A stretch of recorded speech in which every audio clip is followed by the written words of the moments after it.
Kraft presents The Great Gildersleeve. Yeah, Kraft.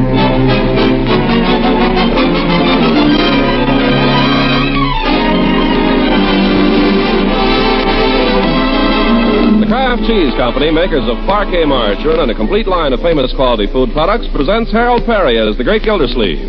Kraft brings you The Great Gildersleeve every week at this time, written by John Wheaton and Sam Moore, with music by Claude Sweet.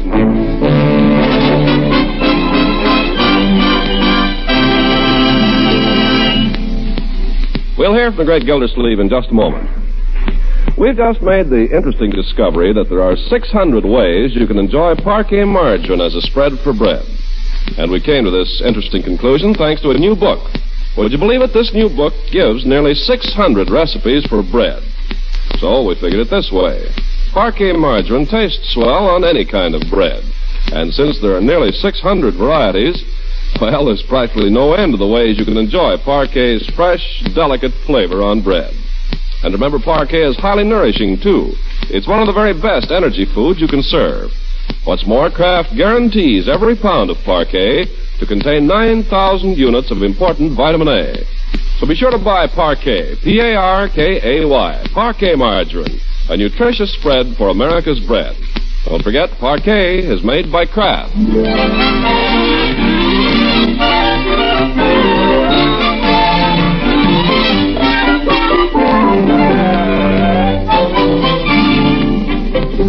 Let us turn now to the Great Gildersleeve. For a week, he's had as his house guest Aunt Hattie Forrester, who has volunteered to help straighten out his nephew and niece, a matter which he's been happy to leave entirely in her hands. We won't say that Gildersleeve has been avoiding Aunt Hattie, but the pressure of business at the water department has suddenly become so great that for the last 3 nights he's had to stay downtown for dinner.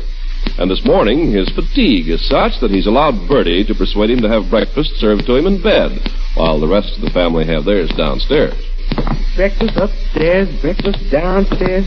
Think it was a hotel. Oh, Bertie! Yes, sir. Send Leroy up for the newspaper, will you? I want to see where the Russians are. Yes, sir, I'll do that. Now try and eat nicely, Leroy, like Marjorie. Excuse me, Miss Forrester. Yes, Bertie? Leroy, honey, run upstairs to your uncle with the newspaper, will you? I got to take his tray out to the kitchen. Okay. Wait. Yeah? You can't be jumping up from the table in the middle of meals, Leroy. Finish your breakfast. But Unc asked for the paper. Yes, ma'am, he wants to see where the Russians are. The Russians can wait. They ain't done much waiting lately. I'll take the paper up, Leroy, as soon as we get a chance. Eat your breakfast. Pilot to bombardier, pass the buns. Bombardier to pilot, buns away. Roger, Wilco. What on earth are you children talking about? That's Air Corps talk. Shoot the buns along, will you, Aunt Hattie? Bertie! I'm coming, Miss Gildersleeve. Coming in a minute. Oh, this house. What did you say, Leroy? Shoot us a bun, will you? Is that any way to ask for it? Please, may I have a bun? Yes, Leroy, you may. Thank you, Aunt Hattie. Really? Bertie! Oh, Bertie! That man. It's him. He wants something. I'm coming, Miss Gildersleeve. Bertie, just a minute. Yes, ma'am? Tell me, does Mr. Gildersleeve often sleep through breakfast like this?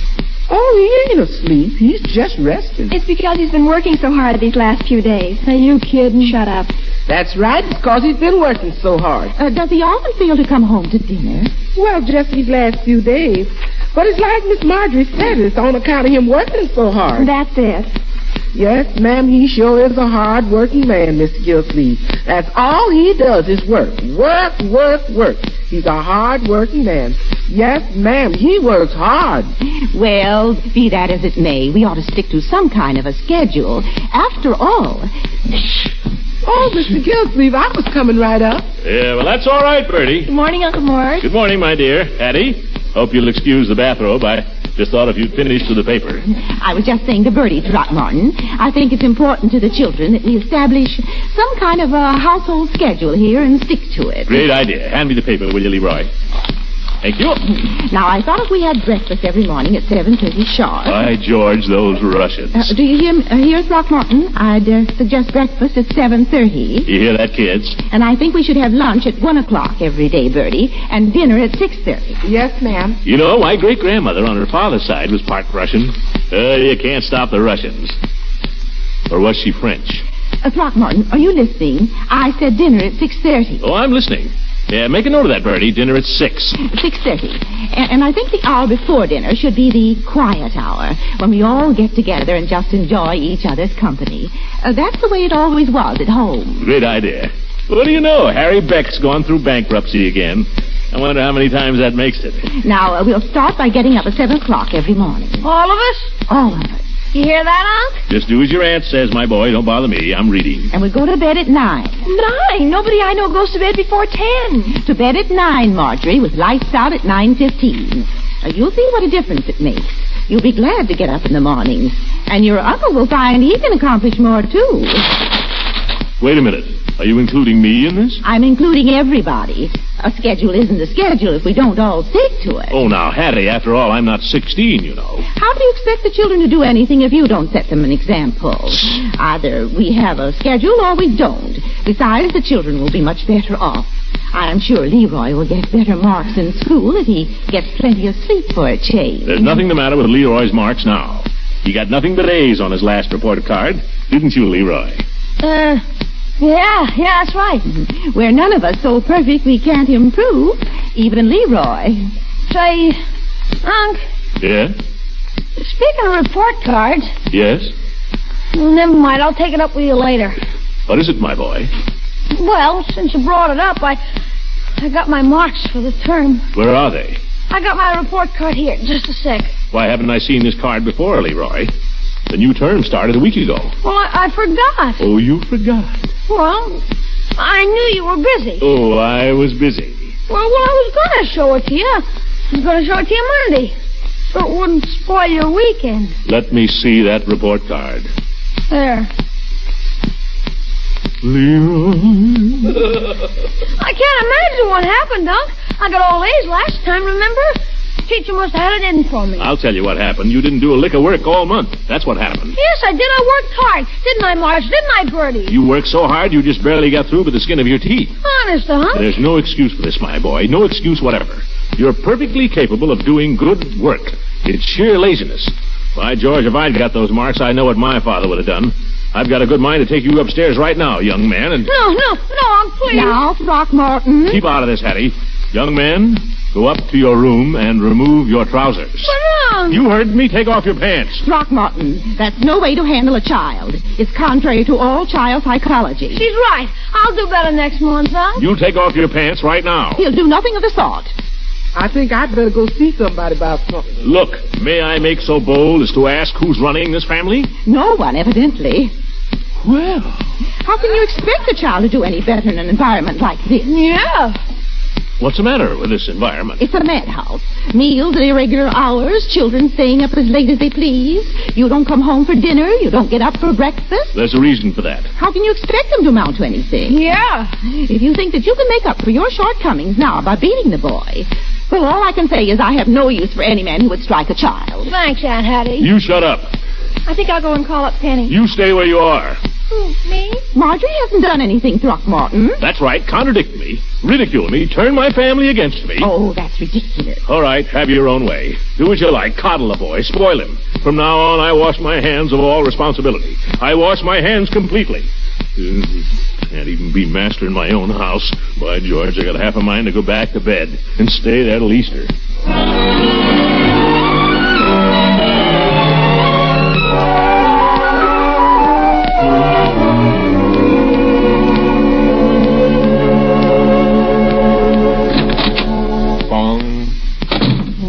Hello, Mr. Gildersleeve. Hello, Peavy.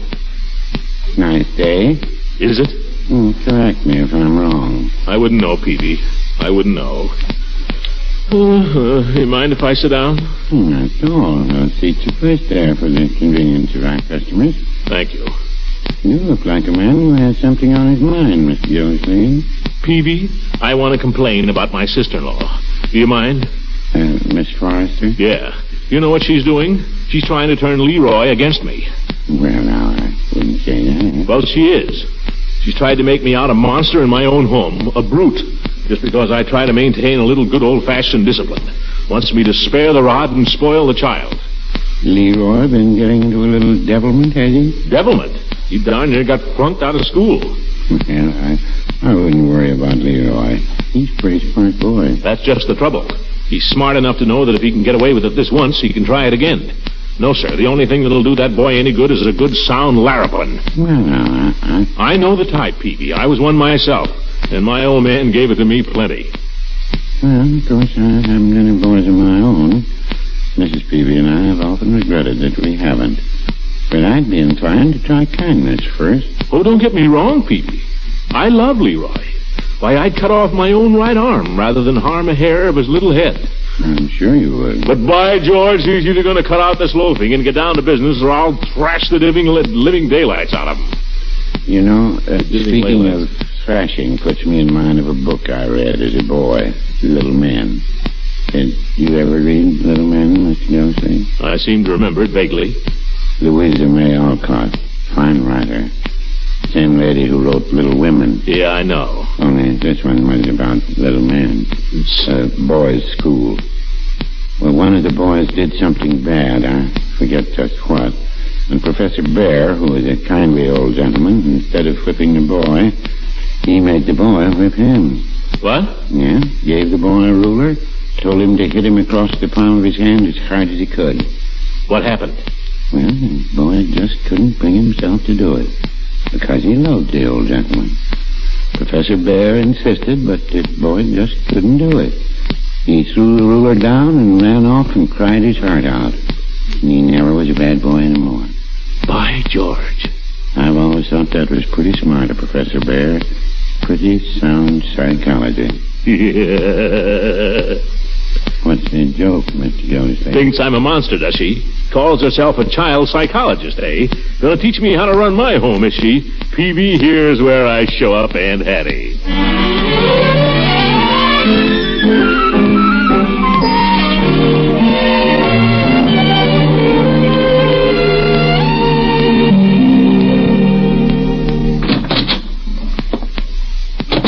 Well, Throckmorton, lunch is ready. We hardly thought that you would be late for the first day. I'll be right with you, Hattie. Sit down if you want to. Where's Leroy? Oh, Leroy. Yes, Aunt Hattie. Coming, Aunt Hattie. I want a word with you, Leroy. You wanted a word with me? Yes. I've been thinking over your school marks and how I ought to punish you for them. Now, Throckmorton, I thought we agreed. Please, Hattie, just leave this to me. I want you to go into my study, Leroy, and bring me the ruler, which you will find in the long desk drawer. You want the ruler, you say? You heard me. Go and get it. Throckmorton, I totally disapprove of this. In fact, You don't know what I'm going to do. You keep your eyes open, you may learn a thing or two about child psychology. I can't seem to find it here, Aunt. Bring me the ruler. Okay. Now, give it here. There you are. Ruler. Now, my boy, as punishment for what you've done, I want you to take this ruler and strike me across the hand with it, as hard as you can. Are you kidding? I'm not kidding. That's your punishment. Go ahead, Leroy. Hit me. Gosh, do you mean it? I mean it. Hit me. Hard. As hard as you can. Okay. Oh! Why, you little devil! You savage! If I catch you, I'll break every bone in your little body. And wait till I see that Peavy, him and Louisa May Alcott.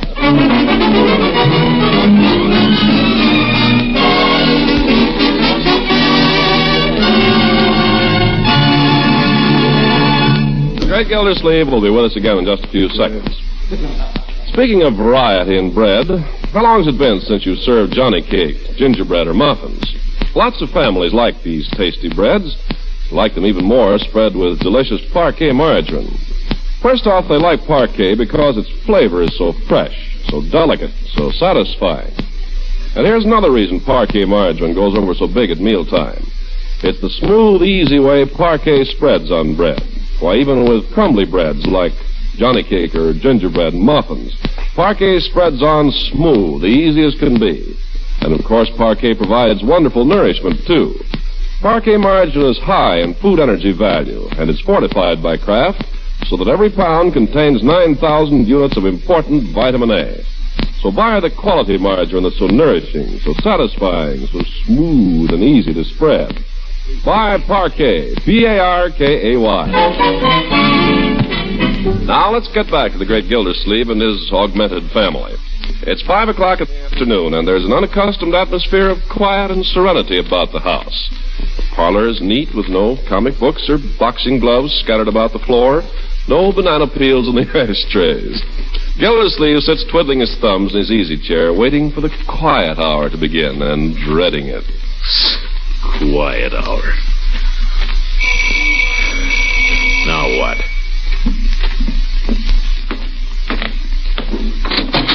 Hi, Gildy. Well, hello, Judge. Boy, am I glad to see you. Come on in. Thank you. I just wondered what you were doing this evening. Jolly Boys meeting's called off. Horace, if you're at loose ends for the evening, you've come to the right place. We're starting a new thing here. Lots of fun. What is it? Well, Hattie calls it the quiet hour. The family, you know, the kids and all. We just sit around for an hour and enjoy ourselves.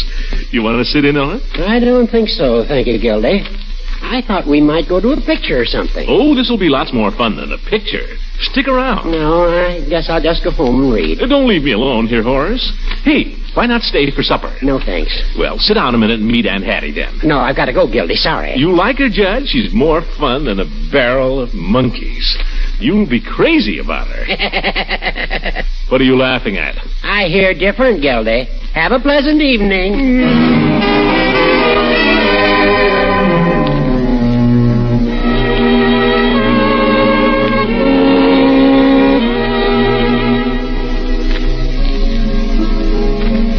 Now, if we're all comfortable, My eye itches. Well, don't rub it. one of the pleasantest ways to start the quiet hour is with music. Don't you think that would be nice, children? I guess so. And the best music is the music we make ourselves. I think it would be nice if Leroy would play for us. Leroy? Why, he's only taking lessons. Yes, Marjorie, but let's ask ourselves, why does he take lessons? Boy, that's the $1 question. Yeah, Leroy. Leroy studies music so he can give pleasure to others. But, Aunt Hattie, nobody gets any pleasure out of Leroy's playing. I do. I think he plays very nicely.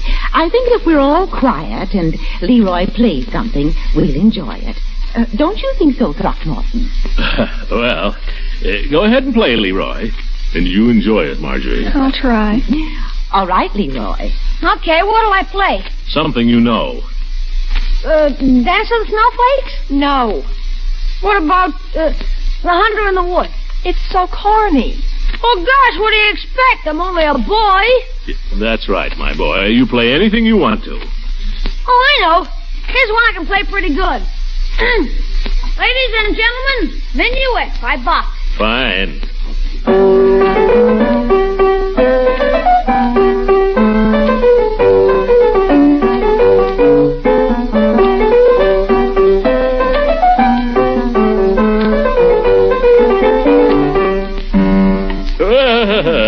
Bravo, my boy. Oh, very good, Leroy. Very nice. I thank you. Now, for my first encore, You weren't that good. For my first encore, I will play The Merry Farmer by Schumann. Suppose you save that for tomorrow night, Leroy. We don't want to run through your whole repertoire in one evening. No. I think it's time for a little poetry. Poetry? Yes. Do you know any poetry, Leroy? Nah. I know a little. I love it. She would. Now, Leroy, there's nothing the matter with poetry. Every educated person should learn to like poetry. Yeah? You must know some poetry, Leroy. Don't you even know any little nursery rhymes? Well, there's one. I don't know what you'd call it. I don't think it's a nursery rhyme, though. Oh, let's hear it. Nah. Recite it, Leroy. I don't think you'd like it. Recite. Okay. I woke up in the morning and looked upon the wall. There was a flea and a bedbug having a game of ball. That'll do, Leroy. I know a poem I think is beautiful, Aunt Hattie. We learned it for English last fall. Oh, what is it? Annabelle Lee. What's it about? Oh, it's about a man and a woman, and they were crazy about each other. Love. Leroy, go ahead and recite it, my dear. Okay. It was many and many a year ago in a kingdom by the sea that a maiden there lived whom you may know by the name of Annabelle Lee. Quiet, Leroy. I didn't say anything. Oh! Throckmorton. Go on, Marjorie. Oh, let's see. Oh, gee, I've forgotten it now. I'll have to start over. Oh, okay. It was many and many a year ago. Doorbell, I'll answer it. Good evening, Leroy. Is your uncle home? Oh, sure, Mrs. Ransom. He's here. Mrs. Ransom, Hattie. Yes, I know. I do hope y'all will excuse me. I wouldn't want to interrupt anything. You aren't. Good evening, Miss Forreston, Marjorie. Good evening, Mrs. Ransom. Hello. Throckmorton, I just couldn't resist running over for a minute. Glad to see you anytime, Leela. Oh, you're a darling. Throckmorton, would you like to take me to the movies after supper? Why, sure, Leela. Humphrey Bogart and this new girl into Have or Have Not. Goes on at 9:15. I'm afraid you won't be able to go, Mrs. Ransom. We're on a new schedule here. Schedule? Well, yes. You see, I go to bed at 9 o'clock now, Leela. 9 o'clock? Well, mercy, if you're in your dotage, I think it's a wonderful idea. Throckmorton has family responsibilities, Mrs. Ransom. So I see. Don't get me wrong, Leela. We're trying this new Oh, arrangement. you don't have to explain, Throckmorton. If you want your beauty sleep more than you want a little sociability and enjoyment, it's all right with me. You don't understand, Leela. Oh, yes, I do. Goodbye, Throckmorton. Leela. Excuse me, Hattie. Leela, wait a minute. Why should I, Throckmorton? Come out on the porch and I'll tell you. Leela, I can't let her know I'm going out. Why not? Well, it makes things too unpleasant, that's all. But look, she goes to bed at 9. I'll pretend to go to bed, too, and then I'll sneak out. How about it? It sounds a little sordid, Throckmorton. Just practical. I'll be over at your house right after 9 o'clock. We should leave for the picture no later than 5 after 9. Oh, I'll be there. Humphrey Bogart, you say? And a new girl named Lauren Bacall. I'm dying to see the picture. It says they've discovered a new way to kiss. What's the matter with the old way? Oh, you devil, you. Throckmorton. I'll see you later, Leela. All right, 9 sharp, yeah? Don't worry. Sorry.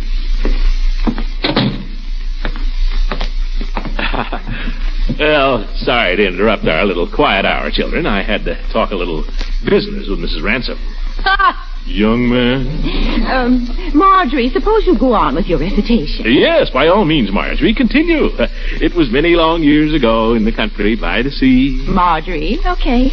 It was many and many a year ago in a kingdom by the sea that a maiden there lived whom you may know by the name of...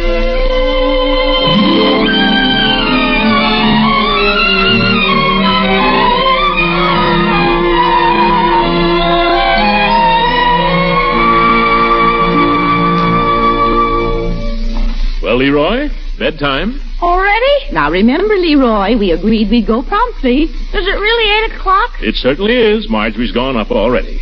Good night, my boy. Oh, nuts. Good night. Good night, Aunt Hattie. Would you like for me to tuck you in, Leroy? Are you kidding? Oh, I keep forgetting what a big boy you are. I'm sorry. That's okay. You can tuck me in if you really want to. No, you're too big. I'll just kiss you good night. Good night. Good night, Unc. By George, I believe the kid's improving. How do you do it? Oh, it's not hard, Throckmorton, with a little patience. I guess I haven't got any. He always makes me mad. You through with the paper? Here you are. You know, I always like to play a game of cribbage before I go to bed. Great. You play cribbage and I'll read the paper. It takes 2 to play cribbage, Throckmorton. 2? Oh. Well, I'm sorry. I don't know how. Well, that's all right. I'll teach you. Oh, don't worry. I've taught lots of people. Oh, Hattie, I'm not good at cards. I don't know a club from a jack. Oh, you'll learn, Throckmorton. You'll learn, and you'll be crazy about it.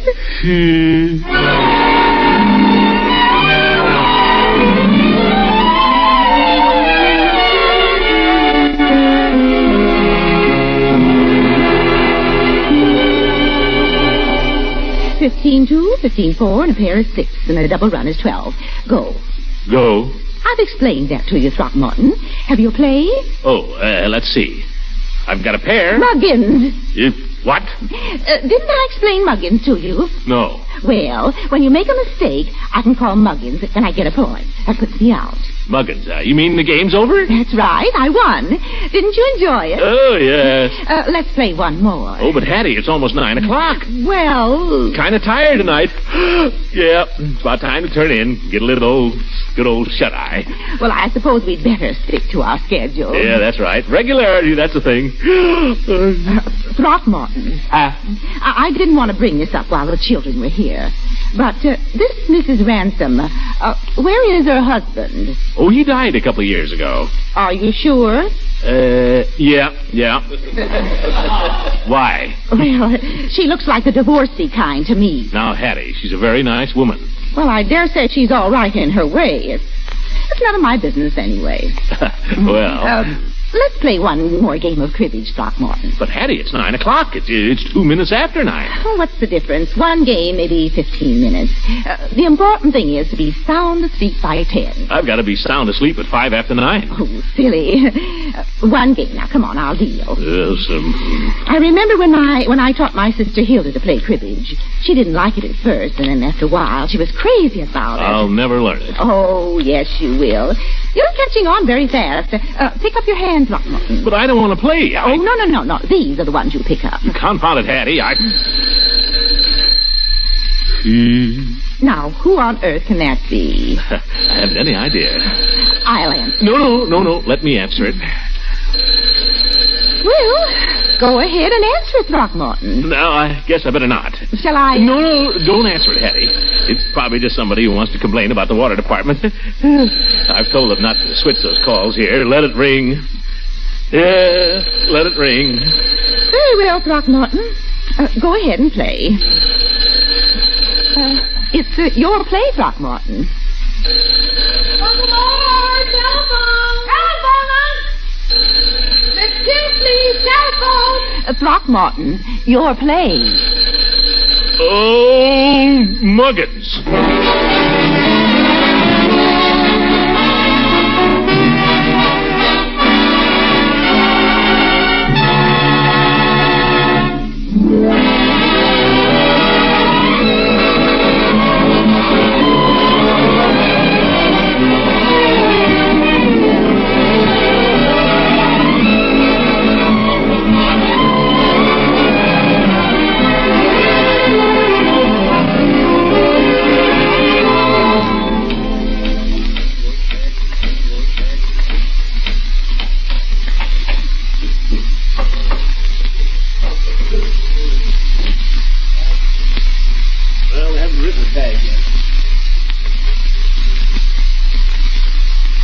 Say a lot about craft in the tag, though. You will peg out for craft every time. Another craft quality.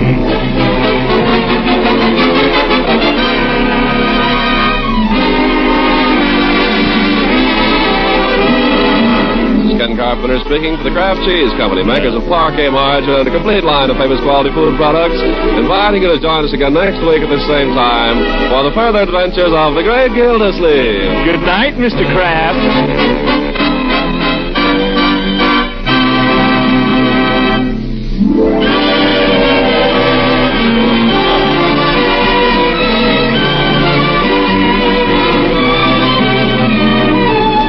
Another Kraft quality food product that's sure to add flavor sparkle to your meals is Kraft Salad Mustard. This tangy golden salad mustard is prepared to Kraft's own special recipe. It's a creamy, smooth blend of choice stone-ground mustard seed, fragrant spices, and mellowed aromatic vinegar, aged to develop a finer, more delicate flavor. And remember, this tangy Kraft salad mustard can be used in foods and on them with taste-tingling results. Love that Kraft. It adds a grand flavor tang to salad dressings, works up cream sauces you pour over hot-cooked vegetables, zips up the flavor of egg and cheese dishes. Kraft salad mustard is a real flavor treat on sausage and cold cuts, too. And say, there's another zestful variety, Kraft mustard with nippy horseradish added. Your dealer has both kinds, and they're both delicious. Ask for Kraft horseradish mustard and tangy golden Kraft salad mustard.